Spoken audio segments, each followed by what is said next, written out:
Into perspective, the kinds of costs involved in those 9 days in July of 2021. And as we continue to count that cost, in January this year, following hearings and submissions by various stakeholders, the South African Human Rights Commission released the Unrest report, the 2021 July Unrest report. Speaking at the Commission's public hearings, President Cyril Ramaphosa submitted that nearly 2 million jobs were lost, along with a 50 billion rand knock to the economy. Let's bring in the chairperson of the Isipingo Business Forum and also the Community Policing Forum there, Junaid. Iqbal, it's great to talk to you. Thanks very much indeed for joining us. And we sort of tend to gloss over exactly what these 9 days in July of 2021 really meant, right? We call it the July Unrest, but it was so much more than that, not to mention the knock to the economy, but the incredible loss of life and community. It is indeed, Michelle. It was, in my life, I have seen plenty, but this was the most horrific time for us in Isipingo. It seemed like, when I think about it, that we have survived a war zone. It was like looting, chaos everywhere, and we just couldn't do anything to safeguard our businesses.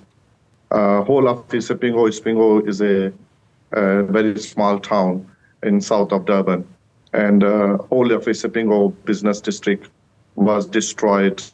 Lot of buildings were burned down, businesses lost. We have on our Isipingo Business Forum 180 business registered with small businesses, and every one of it was destroyed and looted. So that was the most horrific time for Isipingo at that time. Looking back on it now, Junaid, it's hard to imagine that this is something that we went through in a democratic South Africa, right? In so many ways, outside of the economic toll it took, but just insofar as, again, it brings us back to that trust issue between people in communities, people who have lived together in communities for many, many years. It is indeed, the environment is very untrustworthy. I'll just give you an example, like there was some political rally of EFF some time back. The whole business district was again in a buzz. Nothing happened, but a lot of revenue went into security and safety and security, as businessmen sometimes don't have very much trust into the government security departments. And same happened as this recent elections. And as soon as election results came out, there was so much uncertainty that the business went into frenzy again and starting to invest into security, which is unnecessary, expenses on the recovering business from past 3 years. I myself am a very small businessman in the area, and after the unrest, there was no government help to recover. We had to take loans from the banks and and to restart our businesses from scratch. And we're still paying those loans. Yeah. And on top of that, these kind of expenses do affect us. So it is uncertainty and untrustworthiness is still there. And when we talk about recovery, the communities that were worst affected, and Isipingo is one of those communities in KwaZulu-Natal. When we talk about recovery 3 years later, you've already said that you're still paying off the kinds of loans that were needed to kickstart that recovery. But how would you rate the recovery process so far?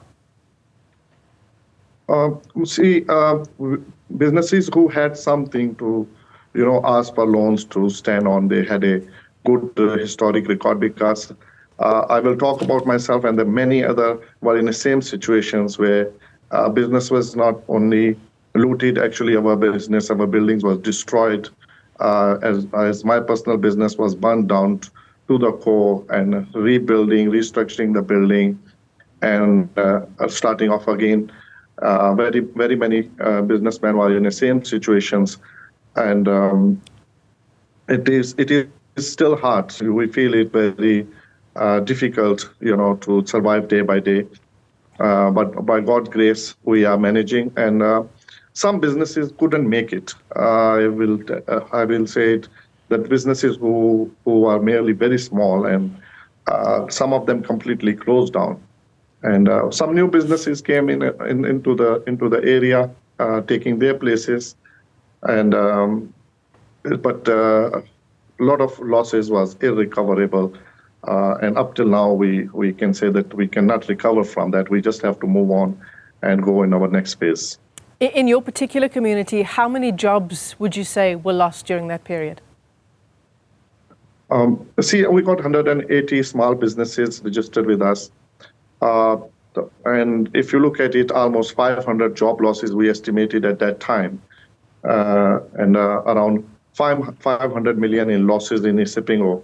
This is my own workout with each business taking their data, because some of the government department did come to us and asked us to give them the full data of the losses. And I went personally with my team to do this.